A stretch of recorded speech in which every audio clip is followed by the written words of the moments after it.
Starfield gameplay has finally been revealed to us, and my god do we got a lot to jump into.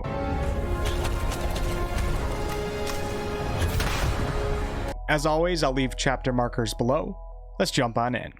Since your story will start with creating your character, let's begin this video by taking a look at the character creator. Todd Howard says that this is their most flexible character creation system to date.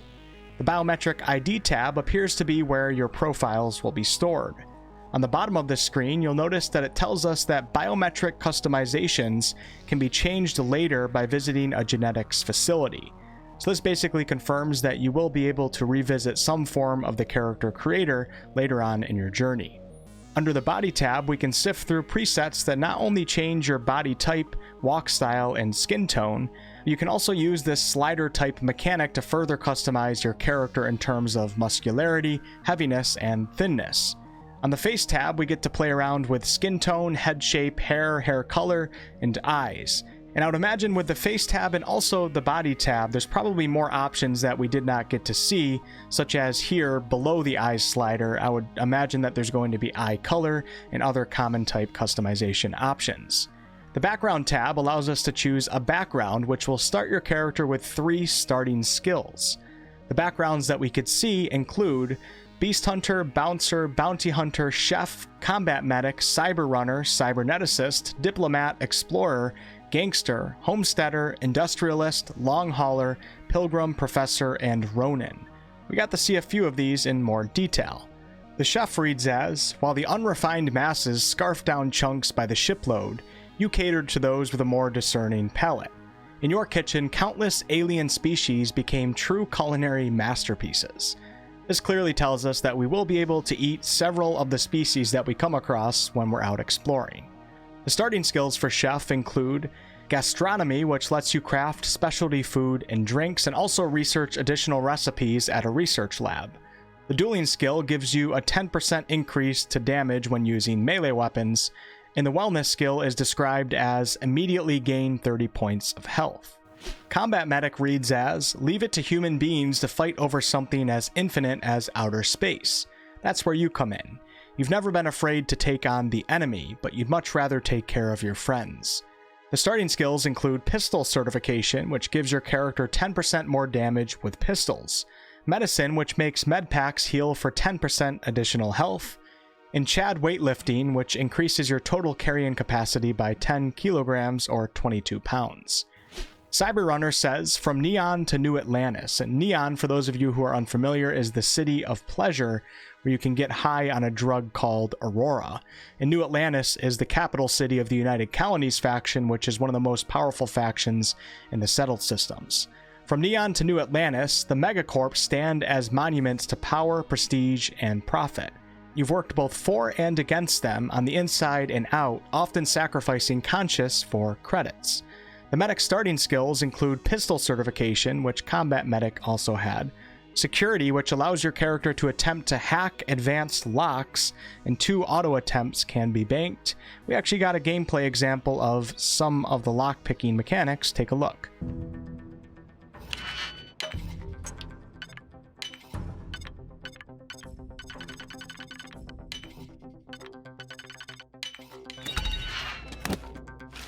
And the Persuasion skill gives you an increased chance of success on speech challenges.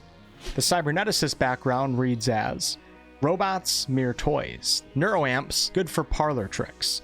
The colony wars may have made implants and upgrades available to veterans, but you once saw a greater future, humans and machines as one.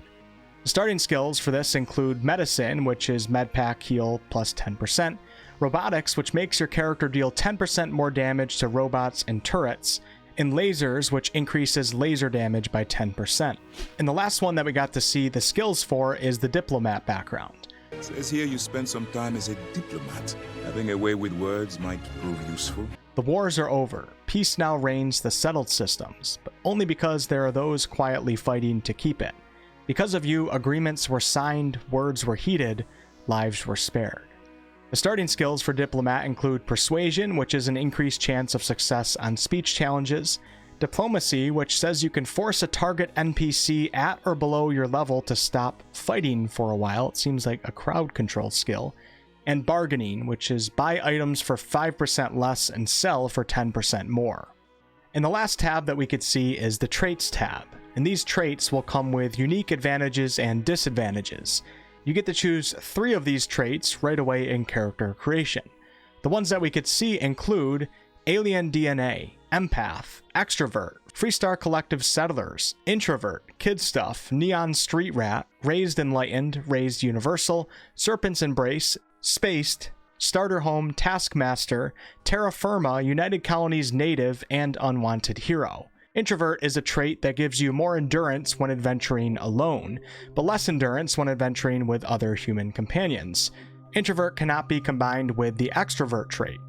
Kid Stuff is described as, your parents are alive and well and you can visit them at their home, but 10% of all of the money you earn is deducted automatically and sent to them. Hefty price to pay to meet your 3D ma and pa. Let's just hope they don't look like this. The Neon Street Rat trait gives you access to special dialogue options and better rewards from some missions on the city of Neon. The downside is that crime bounty by other factions is greatly increased. We're getting some interesting insight into the game with the description of these traits. Neon Street Rat cannot be combined with any other faction allegiance trait. Raised Enlightened says you grew up as a member of the Enlightened, and this trait gives you a significant discount at the organization's store, but it also says that you lose access to the Sanctum Universum store. You cannot use this trait with other religion traits. Interesting perk that we'll have to wait to see what those stores are all about. Raised Universal is also a religion trait where you grew up as a member of the Sanctum Universum. With this trait, you get a discount at the church store, but lose access to the Enlightened store. If you choose the Serpent's Embrace trait, you'll have grown up worshipping the Great Serpent. Interesting. This trait gives you a temporary boost to health and endurance when you are grav jumping, but the downsides is that health and endurance are lowered if you don't continue jumping regularly. If this was you in Oblivion, then this trait is for you. Starter Home is an interesting one, as it says that you'll own a small house on a peaceful little moon, but it comes with a 50,000 credit mortgage with Galbank. This trait is hinting at several in-game systems that we will be seeing in this game. And the Space trait makes your body acclimated to space, giving you health and endurance increase when in space, but decreased when on the surface. Cannot be combined with the Terra Firma trait. For modern day Bethesda, I gotta say I'm fairly impressed with that character creation system. It's nice to see Bethesda go a little bit more in depth with some of these systems as opposed to the more streamlined route that they have seemingly been heading down over the past 10 years or so. Now let's take a look at the in-game skills. Bethesda says that their skill system combines the best of their previous games. On the top we can see a tab for physical skills, social skills, combat skills, science skills, and tech skills. There could be more, this is just what we got to see. And in the bottom left we can see our skill points. Each skill tree appears to have 4 separated levels, and as you level up you'll unlock more skills. We did get to see a few of the combat skills. This skill is called Targeting, and on the bottom left you can see Challenge Progress and Current Rank. To rank up your skills, you need to use them and complete challenges. This player has Targeting at rank 2, and if they unlock rank 3, it will greatly increase accuracy and range when shooting without aiming, so hip firing. To the left of that, the current challenge is to kill 125 enemies without aiming. I'm not entirely sure what completing the challenge actually does, whether it gives an XP boost for the skill or if it's an automatic rank up. Sniper certification, when unlocked at rank 1, will make scoped weapons steadier and have less sway. Rapid reloading at rank 4 gives your character a chance to reload their weapon twice as fast as normal, and the current challenge is to reload 150 empty magazines. Heavy weapon certification at rank 4 will gain 30 damage resistance while aiming down sights with a heavy weapon, and the current challenge is to kill 250 enemies with a heavy weapon. Demolitions at rank 3 will make explosives do 30% more damage and have a 30% larger radius, and the challenge is kill 125 enemies with explosives. The ballistic skill we got to see a little bit more in depth. As you can see, at rank 1, ballistic weapons get a 10% boost to the damage. Rank 2 is 20%, rank 3 is 30%, and then at rank 4, this skill increases the range of ballistic weapons by 30%. It almost looks like the icon that represents the skill is a patch, perhaps, so maybe we'll be able to put these skill patches on our gear. Now let's take a look at some actual gameplay, but I do encourage you guys to watch the original video in its entirety. I'll leave a link below in the description because I'm going to be jumping around a bit to different parts.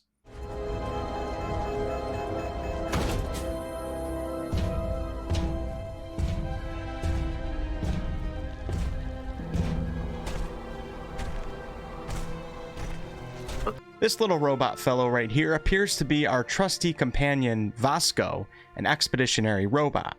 Vasco is a utilitarian heavy industrial machine that is likely going to prove to be quite useful while we're out exploring. Vasco and you, the player, are both part of Constellation, which is regarded as one of the last groups of space explorers. This particular footage takes place on Crete, which is a moon of a planet called Ancelon, and the year is 2330. Starfield can be played in both the first and third person perspectives, and it seems like this time around Bethesda has done a good job with both. Taking a look at the HUD in the bottom left, we can see our character's oxygen meter. When sprinting, the available oxygen will start to rapidly deplete, but it does quickly refill when you stop sprinting. I'm not sure how the CO2 is represented here, perhaps it's the upper half of the circle. With IRL spacesuits, exhaled CO2 is sometimes held in canisters that have to be disposed of. It's important that a spacesuit does not build up too high in CO2 levels, so it'll be interesting to see what Bethesda does here. The circle that is made up of a bunch of dashes seems to be some sort of space compass. The very center circle represents the moon that we're on, called Crete, and then on the outer circle you can see what appears to be an icon representing the direction of our current objective. Moving over to the bottom right of the HUD, we have our health bar, our equipped weapon or device, ammunition, and also grenades. When this player switches to a device called the cutter, they gain the ability to scan things in the environment, although I'm not sure if it's the actual cutter that's doing the scanning here. Right when the cutter is selected, the bottom left of the HUD will change. We can now see the temperature of Crete. Crete's oxygen level represented in percentage, and also what seems to be Crete's gravitational pull. I would imagine that this will affect your character's jumping. This player scans a deep root, a Crimson Fleet pirate ship, and also an iron material that Bethesda is calling Fe. Just kidding, I wanted to get a couple of you riled up on your keyboard. I understand that Fe represents iron on the periodic table of elements. When aiming the scanner, we get to see survey level, resources collected, fauna, flora, the scan range of the cutter, and current biome, but I'm not sure what that percentage represents here. When you scan something, data is added to the survey of the land that you're on. This player then proceeds to use the cutter to mine some iron, which appears to go automatically into the player's inventory when it's cut.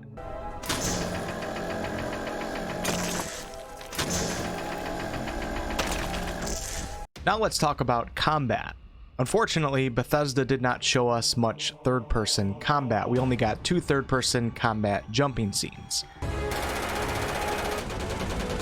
If you notice, there was no aiming reticle that was shown. We did get to see a decent amount of first-person combat though, and there does seem to be a variety of different weapons to choose from. In this gameplay demonstration, we got to see pistols, AR-type weapons, and also a shotgun. This gun is called the Grendel, and it seems to do great while aiming down sight and also hip firing. When switching to a shotgun called the Coachman, you'll notice that the game enters a slow motion state, allowing you to make switching weapons and combat a bit easier. There are 4 weapons that this player is able to choose from, and we have all seen weapon switching wheel mechanics like this before, where you simply move your cursor or mouse in the direction of the weapon that you want to select.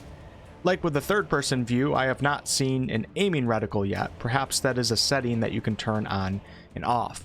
This gun is called the Equinox, and it seems to offer a bit more range. You're gonna pay for that! There definitely appears to be a bullet spread when firing, and also none of the weapons that were shown seem to be hit scan weapons. The bullets have to actually travel to the target, so perhaps with some of the longer range guns in the game, we'll have to lead our targets and predict some of their movement. I'm not entirely sure if Bethesda is going to finally give us players the ability to get headshot damage, but in this clip we do see the player aiming and shooting at the enemy's pack on their back, causing them to This gun is called the Maelstrom. And this big boy is an AR-99, but unfortunately we did not get to see this particular one be shot. It has a pretty hefty scope mounted on it. We did get to see a more basic version of it though. Since we're on the topic of weapons, players will be able to craft weapon mods. Here at the research table, players will have the ability to craft barrel mods, grip mods, optics and sight mods, muzzle mods, and more. As you can see, the slider is all the way at the top. To craft barrel mod 1, it tells you that you need 20 iron, 20 nickel, and 10 sealant. Over to the right is the research tree, which looks to be the place where you'll be able to learn more maths, or should I say recipes, to add to your crafting. Bethesda has also added a close-up inspect screen so we can admire our creations. Survive. Now there's certainly nothing revolutionary here with the combat, but in my opinion it doesn't look bad. If Bethesda is able to pull through with other aspects of the game such as exploration, factions, base building, etc., I don't think the combat has to be something we've never seen before in gaming. I think moments like these will be where the game excels. What's out there? Speaking of base building, it has now been confirmed that we will be able to build and customize our very own space stations. These are our homes away from home that aid in our survival, and they can play a really big part in resource generation. Todd says that we can choose where and how to build each one, and we can even hire characters that we meet to keep the outposts up and running. Let's take a look at the HUD while in build mode. In the bottom left, we have the name of our outpost and what appears to be the planet that it's located on. Next to that is a box for build limit. You'll notice in the background that you can see a yellow line which represents your allotted build radius, and the center point comes from this outpost beacon that the player has placed. In the bottom right, we have move, toggle view, clear, and exit build mode. Below that, there are counters that tell us how much cargo we have, how many crew members we have working at the outpost's power, and also its production per minute. Very interesting, and it definitely makes it seem like Starfield will have a heavy focus on its crafting elements. As you can see, the game will allow us to get a more isometric aerial view while we are building. For structures, we can see Outpost Airlock, 4-Wall Hab, Hydroponic Hab A, Science Hab Small, Military Hab, Hydroponic Hab Round, Small Hex Hab, Hallway Industrial, and Watchtower. There's clearly going to be much more that we can build, and you can see that there appears to be maybe 12 tabs, and this player is only on the Structures tab.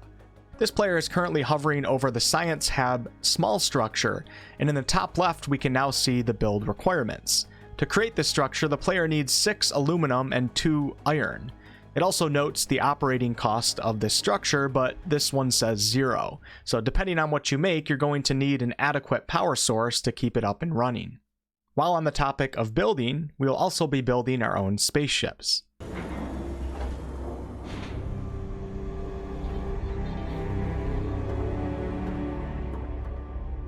We will be able to completely customize the look and layout, and like with our space station, we can also choose crew members to man the ship. There's a real lot going on in this clip, but let's pause and take a deeper look. I don't know exactly what all of this means, but we can see in the top left that we have bars that likely represent the power of different parts of the ship. You can see W0 through 2, which is likely representing the different wings. We have engine, shield, and also something to do with gravity. Directly below this is a bar that appears to be what represents the overall ship's power coming from its reactor. I would imagine that if this drops to 0 bars, nothing will work on the ship. This player currently has selected the ship cowl, which is highlighted in blue. And to the left of this, we can see that the cowl has its own health bar, its own cost, and its own individual mass. To build and upgrade our ships, we'll be buying ship parts from various manufacturers. And this cowl can be bought from a company called Nova Galactic for 4,000 of the currency. In the top right, we can also see what appears to be how much total currency this vendor has, how much currency our player has, and then what the total cost will be of all of the upgrades. In the bottom left, we can see that we are on Frontier in the city of New Atlantis. And then to the right of this, we have all sorts of stats on our ship. laser, balance, mean sea level, which is the datum for measurement of elevation and altitude, the health of the ship's hull, its shield health, the amount of cargo or maybe the cargo's health, the number of crew members, the ship's jump range, which says 23 light years, the ship's mobility, its top speed, and its overall mass. Above this, we have the controls for options, floor up and down, attach, edit, select, flight check, which is interesting, exit, and also color. Speaking of color, there appears to be 3 color tabs which contain hue, saturation, brightness, and recent, which allows you to use a color that you recently used. And right here, watch as the player sifts through completely different ships, each of which have their own specialties and advantages and disadvantages. The last screenshot I want to look at for shipbuilding is this one, where you can buy individual parts from different stores. On the top, we can see a tab for habs, which are like your rooms or habitats, landers, and also reactors. You can see that this particular lander is an NG-20 lander wide. It costs 7,000 and has a mass and health of 4. And it even has a description. Spaceship landers come equipped with auto-deploying landing gear to help pilots land on even the roughest terrain. Below this, we can also see required skills, and I guess to buy or perhaps attach this particular lander to the ship, our player needs to have the Starship design skill, which is likely under the tech skill tree. If you guys are enjoying this video so far, I really do appreciate you hitting that thumbs up button, and also consider subscribing for more Starfield content. Let's get into the last few remaining segments.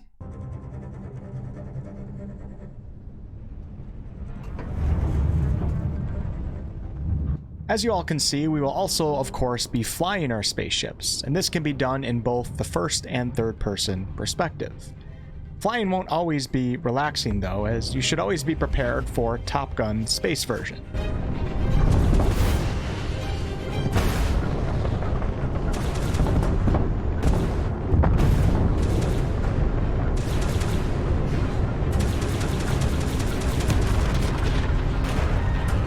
Let's dive a little deeper into this. While in the first person perspective, we can see bars representing our ship's speed, and to the right of that is a bar representing our available boost, which does recharge on its own. Above this we have LAS, which is our basic laser gun's charge, and this also recharges on its own after a brief period of time when you stop shooting. Then there's the balance bar and the MSL bar, which is a measurement of elevation and altitude.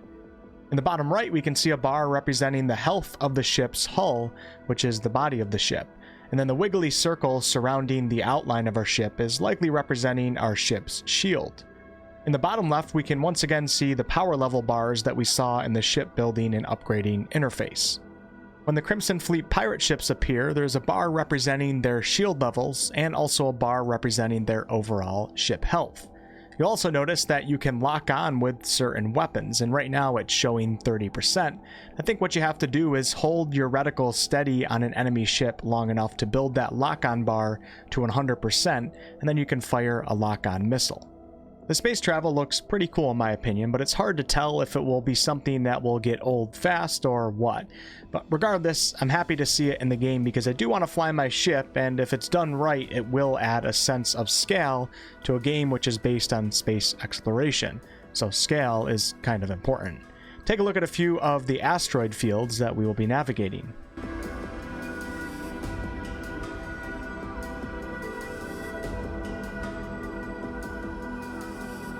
So obviously we're going to be flying around to a lot of places, but how big is this game? I'm going to give it to Todd for this one, and then we'll dive a bit deeper. Let's take a look at one of our planets, Jemison. You can land into Atlantis, but you can also land and explore anywhere on the planet. And it's not just this planet, it's all the planets in the system. From barren but resource-heavy ice balls to Goldilocks planets with life. And not just this system, but over 100 systems. Over 1,000 planets, all open for you to explore. So over 1,000 planets to explore. First thing that came to my mind was, how in the nine hells is Bethesda going to make 1,000 planets actually interesting? The answer to that is that they probably won't. My guess is that the vast majority of these planets will be strictly for gathering and mining resources. Considering that in IRL on many planets there isn't actually much going on, here's a real-life picture of Mars, it's possible that Bethesda can do this in a way that makes sense. Perhaps you need to gather a special resource and you know it can be found on this one rather barren planet. Maybe you fly out to it, gather resources for a little while, and then you leave. Many of these planets you will likely not spend too much time on, and you probably won't even visit the majority of them. If you're one of those 100% achievement players though, this could be a different story for you, as you likely won't be able to ignore any unnecessary content, and this could become a real boring grind. The main thing here that matters, in my opinion, is that the important planets, the planets where the majority of our questing takes place on and where the cities are located, those planets have to be full of content and also rich with detail. If Bethesda doesn't put the necessary time into those planets and those locations, then the game will likely become a bore fest. Let's now dive a little deeper into what we just saw. On this screen, we can see the planet of Jemison, which is part of the Alpha Centauri system. We once again see a survey percentage, and then below that we can see the type of planet, and Jemison is rock, Jemison's gravitational pull, its temperature, and this planet has a temperate climate, the type of atmosphere, and the interesting thing here is that it is oxygen, which means that we'll be able to take off our helmet and we don't need oxygen while wandering around. Then there's magnetosphere, fauna, flora, and water, which says biological. Depending on where you choose to land, there will be a box that pops up in the bottom right showing your destination. And then I think it might be as simple as hitting X to land on these planets. I don't think that we'll actually be doing the ship landing, and as you can see there's like a little cutscene here when the ship comes into New Atlantis. We also got to see the planet of Chala, which is an ice planet, and Gargarin, which is another rock planet. In this image, we can see a map of the entire Alpha Centauri solar system, and in the top right, I'm guessing that it's telling us what faction has the most power. We can zoom out even more though and take a look at several solar systems, and there's supposedly over 100 of them in Starfield. This player has highlighted the Alpha Centauri star, and it not only has a level, which is showing level 1, but it also has a spectral class, which is a category for classifying a star according to features of its spectrum that indicate its surface temperature and chemical composition. There's a catalog ID, temperature, mass, radius, magnitude, the number of planets, which is showing 4, number of moons, and also the number of outposts you, the player, have created. There's several other systems showing up on this map, such as Sol, Narion, Jaffa, Cheyenne, and Voli. Now I'm going to quickly go over what we know and what we saw in regards to crafting, and then end the video by going over the narrative and factions. Bethesda says Starfield will feature deep crafting systems, and we got to see a player go to a research lab and bring up this menu where you can run research projects. The categories we can see here include pharmacology, food and drink, outpost development, equipment, and weaponry. Underneath each crafting category it says available projects, and if you're working on a project it'll tell you what projects are in progress to the right. That is really all that we got to see, as I already went over weaponry crafting back in the combat section when we talked about weapon mods. It's clear that when we're out exploring we will be gathering a variety of different resources. We saw deep root and iron and mentions of nickel, and we know that creatures can also be harvested to some extent. We'll have to wait to see more on crafting. Now let's get into one of the most important topics, the narrative. As many are aware, Starfield will be a game where you can join several different factions, just like in Fallout and also the Elder Scrolls. We'll start the game factionless, and then after a few initial encounters, we'll be invited to join Constellation, which is regarded as one of the last groups of space explorers. Welcome to Constellation. From everything I've seen, it seems like this is the main story. Everyone will be joining Constellation if they want to complete the game. The Constellation headquarters are located in the city of New Atlantis, which is basically the capital city of the Alpha Centauri solar system, and this is where we have to go to meet the crew. When this player gets to the doors of the headquarters, we get to see a watch that appears to unlock the actual door itself. Perhaps whoever invited us here airdropped a digital key into our watch, allowing us to gain access. I'm assuming that this is the leader or one of the leaders of Constellation, and well, she has a pretty big quest for us. Constellation's mission is to seek answers to the biggest question of them all: what is out there? Our particular quest can be narrowed down a bit though, as we apparently find some sort of artifact, and this lady thinks that there are more out there. She even says this: These artifacts could be everything we've been looking for. As to what they are, what they're building, you'll be part of solving that puzzle now. So we gotta find artifacts, and we also know that those who hold an artifact may get visions or even be spoken to. You dug up the artifact, right? That means you saw it. The visions? Beautiful, isn't it? The man who sold me this told me that it spoke to him. Bethesda also shows us a clip of what appears to be the end of the game when the player finds the artifacts. I'm not sure why they would show this, but here it is.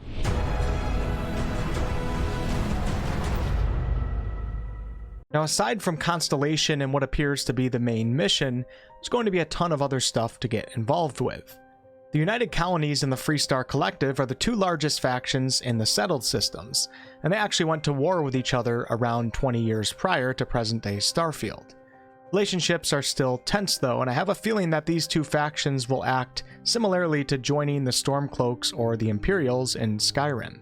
The United Colonies represent the future of the Space Republic idealized, and they are the most powerful military political faction in the settled systems. Their headquarters are also in the city of New Atlantis. The Freestar Collective is the Space Western faction, and its people live mostly out on the frontier. We're not just here to shoot the bad guys. We're peacekeepers. We protect the people of the Freestar Collective.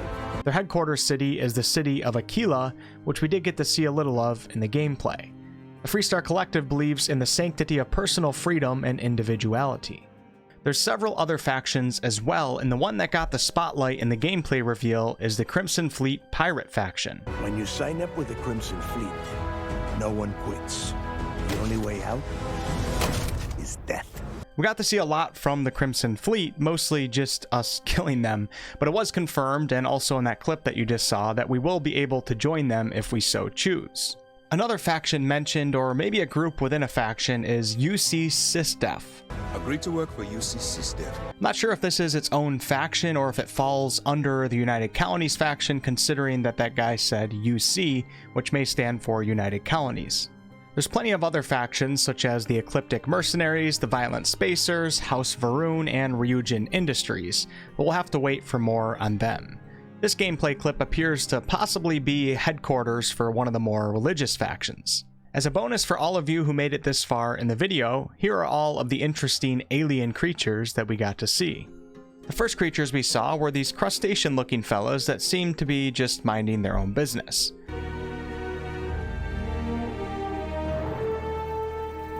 Shortly after that, the player runs into a more terrifying looking creature, but it decides to move on, and thankfully so, because it had a few friends.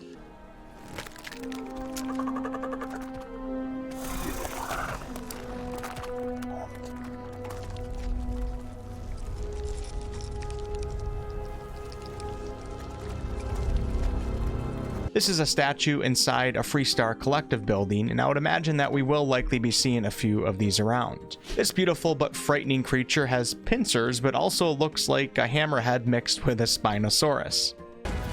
Perhaps the most beautiful creature shown was this majestic, armored, hoofed creature that actually also has a beak. These look like rather peaceful creatures, and you'll notice that they have these weird tubes protruding from their heads and back. Well, it doesn't get much more Jurassic Park than this. These creatures kind of look like smaller, long-necked dinosaurs. Enough said for this one. I'm out. And the last creatures that I found are in the distance in this picture, but I'm not entirely sure what they are. And that'll be it for this Starfield video. I will be covering this game quite extensively all the way up to launch and beyond, so be on the lookout. I'll catch you on the next one.